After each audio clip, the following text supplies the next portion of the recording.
அப்போது தனது கண்ணாடியை சரி செய்தபடி கான்ஃபரன்ஸ் ஹாலுக்குள் வந்த மற்றொரு secretary, sir, Krishna group of industries secretary Anand நம்மளோட புருஷோத்தமன் குரூப் ஆஃப் இண்டஸ்ட்ரீஸ் பற்றி உங்ககிட்ட பேச விரும்புகிறாரு என்றார். கிருஷ்ணா குரூப் ஆஃப் இண்டஸ்ட்ரீஸ் என்ற பெயரை கேட்டதும் அங்கிருந்த அனைவரும் அதிர்ச்சி அடைந்தனர். கிருஷ்ணா குரூப் ஆஃப் இண்டஸ்ட்ரீஸின் செக்ரட்டரி ஆனந்த் தன்னிடம் பேச விரும்புவதை அறிந்த தீனதயாளன் ஆச்சரியமடைந்தார்.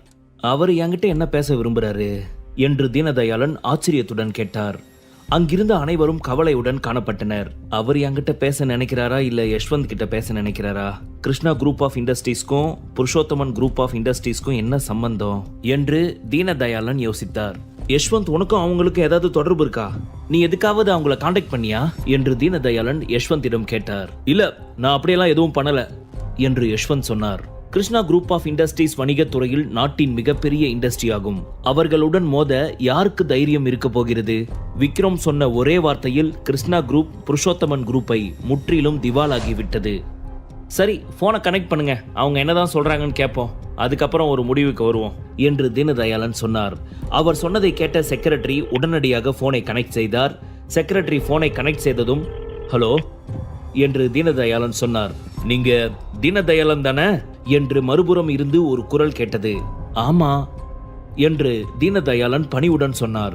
இன்னும் 1 மணி நேரத்துல ஜோதி டவர்ஸ்ல உள்ள மீட்டிங் ஹால்ல ஒரு கான்ஃபரன்ஸ் நடக்கும்.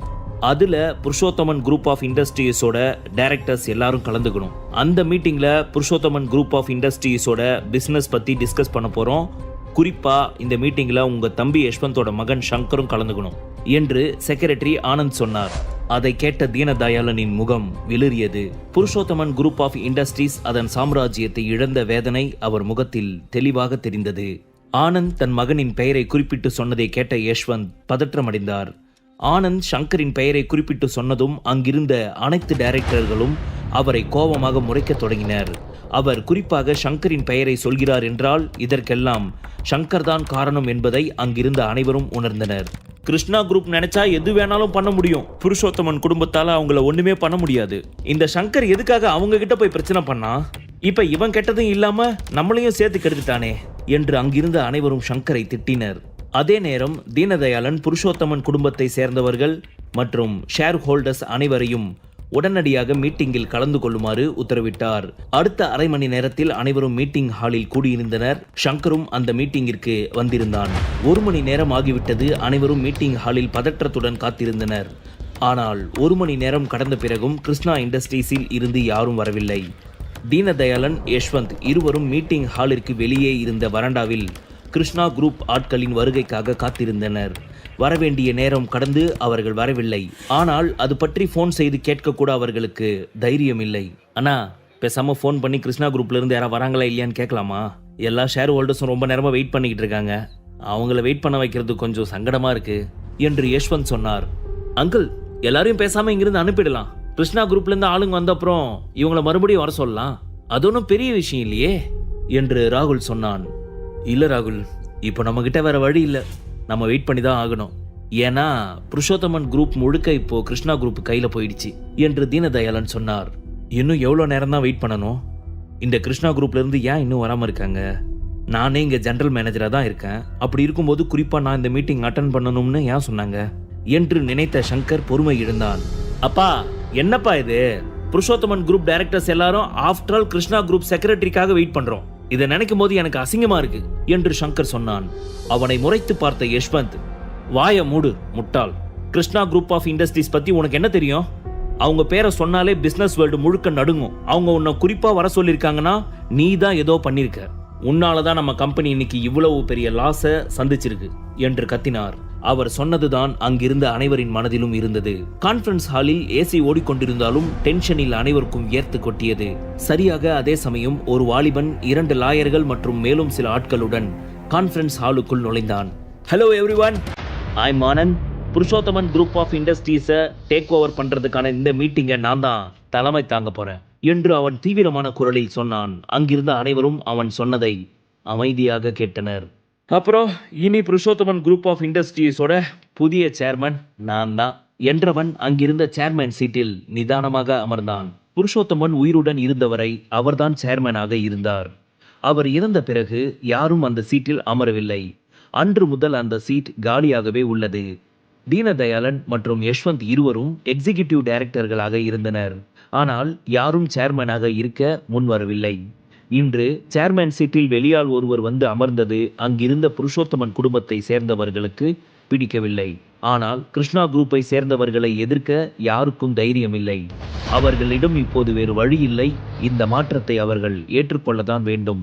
அங்கிருந்த அனைவரின் முகத்திலும் வேதனை தெரிந்தது. அவர்களை பார்த்து புன்னகைத்த ஆனந்த், உங்களுக்கு இன்னும் சுச்சுவேஷன் புரியலன்னு நினைக்கிறேன்.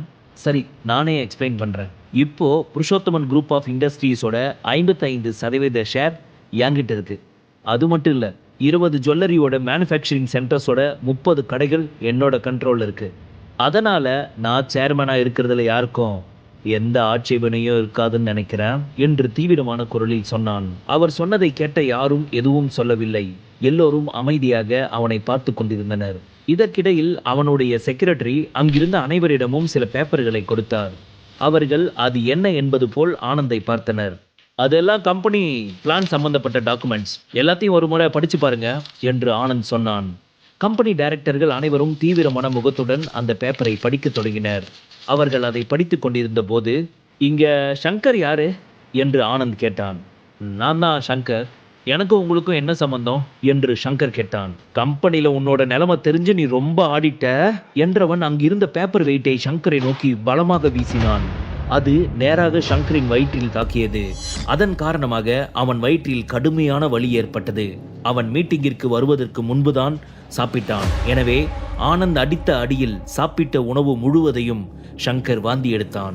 ஆனந்தின் செய்கையால் கோபமடைந்த சங்கர் அவனை முறைத்து பார்த்தான். ஆனால் ஒரு வார்த்தை கூட பேசவில்லை. கிருஷ்ணா குரூப் ஆஃப் இண்டஸ்ட்ரீஸின் செக்ரட்டரி தன்னை ஏன் குறிவைக்கிறான் என்று அவனுக்கு புரியவில்லை. அவன் அது பற்றி யோசிக்க தொடங்கினான். நான் உங்க எல்லார்கிட்டையும் பிஸ்னஸ் சம்மந்தமா பேசணும். ஆனால் அதுக்கு முன்னாடி இந்த ஃப்ளோர் கொஞ்சம் கிளீனாக இருந்தால் நல்லா இருக்கும்னு நினைக்கிறேன் என்று ஆனந்த் நக்கலாக சொன்னான். ஓகே மிஸ்டர் ஆனந்த், நான் சீக்கிரமாக அதை க்ளீன் பண்ண ஏற்பாடு பண்ணுறேன் என்று யஷ்வந்த் சொன்னார். யஷ்வந்த் மற்றும் தீனதயாளன் இருவரும் சங்கருக்கு எப்படியாவது உதவ வேண்டும் என்று நினைத்தார்கள். ஆனால் அவ்வாறு செய்தால் ஆனந்தின் கோபம் அதிகரிக்கலாம் என்பதால் அவர்கள் அமைதியாக இருந்தார்கள். இனி இந்த கம்பெனியில் அவங்க பண்ண தப்புக்கு அவங்களே பொறுப்பேற்றுக்கணும். இது ஒரு புது ரூல். அதை இன்னைக்கே ஆரம்பிக்கலாம்னு நினைக்கிறேன். ஸோ சங்கர், நீயே ஃப்ளோரை க்ளீன் பண்ணிடு என்று ஆனந்த் கட்டளையிட்டான். அவன் சொன்னதை கேட்ட தீனதயாளன், யஷ்வந்த் இருவரும் ஒருவரை ஒருவர் பார்த்து கொண்டனர். சங்கர் அமைதியாக இருப்பதை பார்த்த ஆனந்த், நான் சொன்னது உனக்கு புரியும் தானே என்று சங்கரின் முகத்தை உற்று பார்த்தபடி கேட்டான்.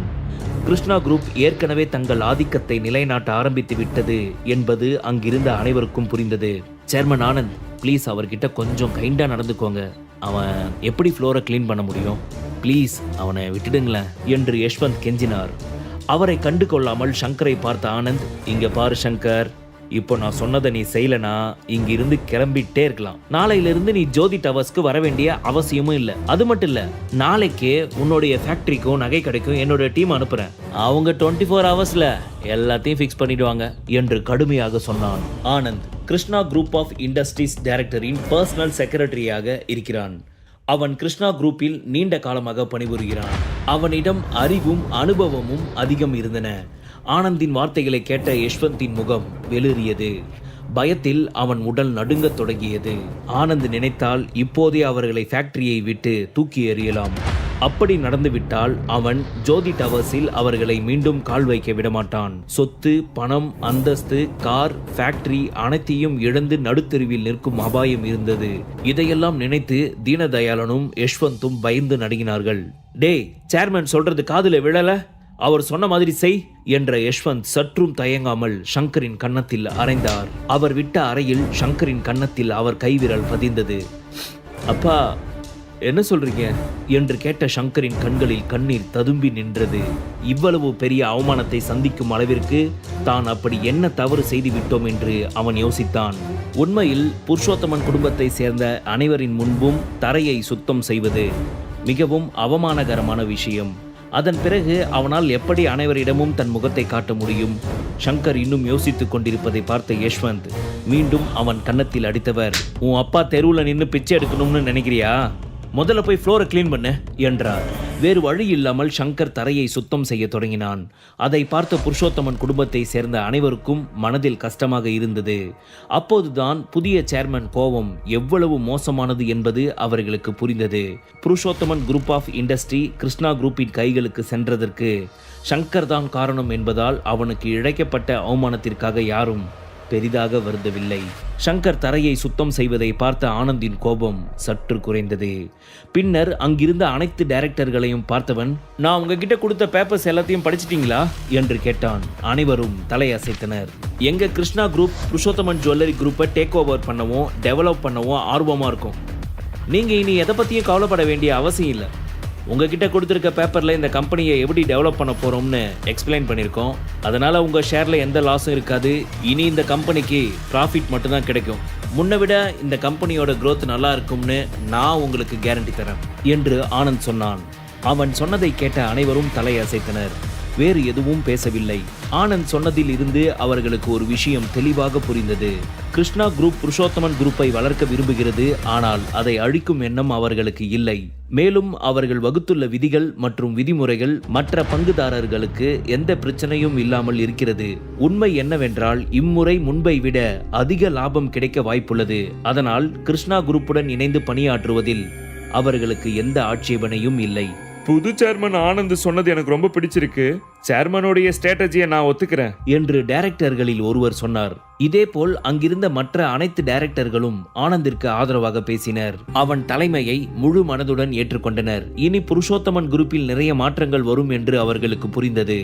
மேலும் கிருஷ்ணா குரூப்பை சேர்ந்த ஆனந்த் மூலம் இந்த கம்பெனி வளர்வதோடு தங்களுக்கும் அதிக லாபம் கிடைக்கும் என்று அவர்கள் நினைத்தனர். அதே நாளில் மாலை 6 மணிக்கு விக்ரமின் ஜூஸ் கடைக்கு சென்ற ஆனந்த் பணிவுடன் போ செய்தான்.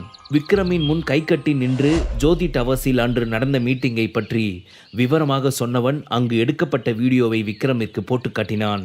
அந்த வீடியோவை பார்த்த விக்ரம், சூப்பர் ஆனந்த், கொடுத்த வேலையை கச்சிதமாக முடிச்சிட்டீங்க. அதுலேயும் அந்த வெள்ளை பண்ணியை தரையை துடைக்க வச்சிங்கல்ல, சான்ஸே இல்லை, எங்கேயோ போயிட்டீங்க என்றான். அந்த சங்கர் உங்களை அவமானப்படுத்தினதை கேள்விப்பட்டேன். அதுக்கு பதிலடி கொடுக்க வேண்டாமா? இப்போ உங்களுக்கு சந்தோஷம் தானே பாஸ் என்று ஆனந்த் கேட்டான். சந்தோஷமா? விட்டா ஒரு குத்தாட்டமே போடுவேன் என்று விக்ரம் சொன்னான். அவனை இதோட விட்டுடலாமா இல்ல வேற ஏதாவது பண்ணணுமா சார்? ஆனந்த் சொன்னதை கேட்ட விக்ரம், சச்சா, நீங்க நினைக்கிற அளவுக்கு அந்த வெள்ளப்பண்ணி ஒன்றும் ஒர்த் இல்லை, அவனை நானே டீல் பண்ணிக்கிறேன் என்றான். ஓகே சார், அப்புறம் நீங்க சொன்ன மாதிரியே புருஷோத்தமன் குரூப்பை டேக் ஓவர் பண்ணிட்டோம். இப்பவே தீனதயாலாம் ஆடி போய் தான் இருக்காரு. ஆனா அவரோட மருமக ராகுலோட குடும்பம் கொஞ்சம் ஃபேமஸான குடும்பம். அவங்க ஆதரவுல இருக்கிறதால அவர் கொஞ்சம் ரிலாக்ஸா இருக்கார். அவங்கள ரிலாக்ஸா இருக்க விடாம அவங்க 2 குடும்பத்தையும் அழிச்சிடலாமா என்று ஆனந்த் கேட்டான். அதுக்கெல்லாம் அவசியமே இல்லை, அவங்களுக்கு இந்த அடியே போதும். இதிலிருந்து எழுந்து வரவே அவங்களுக்கு ரொம்ப நாள் ஆகும். இனி நீங்க மாமனார் சரவண புருஷோத்தமன் ஃபேக்டரிக்கு எக்ஸ்ட்ரா அட்டென்ஷன் கொடுங்க. எல்லாருக்குமே புருஷோத்தமன் குரூப்ல ஷேர் இருக்கு. அவங்களுக்கு எப்படி புருஷோத்தமன் குரூப்ல இருந்து ஹெல்ப் கிடைக்குதோ அதே மாதிரியே சரவணனுக்கும் ஹெல்ப் கிடைக்கிற மாதிரி பார்த்துக்கோங்க என்று விக்ரம் சொன்னான். விக்ரமின் விருப்பப்படிதான் புருஷோத்தமன் குரூப் ஆனந்துக்கு சொந்தமானது. அதில் புருஷோத்தமன் குரூப்பை சேர்ந்த நிறுவனங்கள் மட்டுமல்ல, அவன் மாமனாரின் நகை ஃபேக்டரியும் அடங்கும்.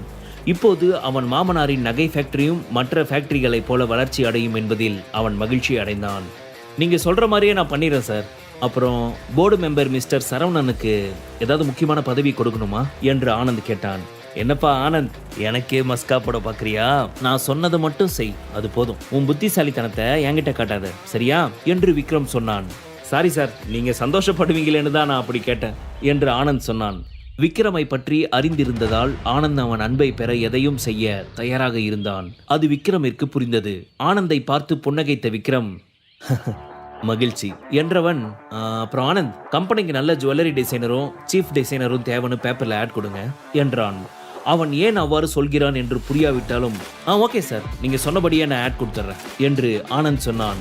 சரி ஆனந்த், நீ கிளம்பு என்ற விக்ரமின் முகத்தில் மர்ம புன்னகை தோன்றியது. என்னோட ராசி நல்ல ராசி, அது எப்போதும் பெரியவங்க ஆசி என்ற சூப்பர் ஸ்டாரின் மாப்பிள்ளை பட ஹிட் சாங் டைமிங்காக எஃப்எம்மில் ஒலித்தது. அதை கேட்ட சிரித்த விக்ரம், தேங்க்ஸ் தலைவா, உங்க ஸ்டைல தான் நம்ம கெத்து என்று ஜூஸை குடித்தான்.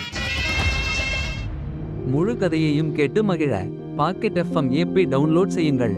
லிங்க் டிஸ்கிரிப்ஷனில் கொடுக்கப்பட்டுள்ளது.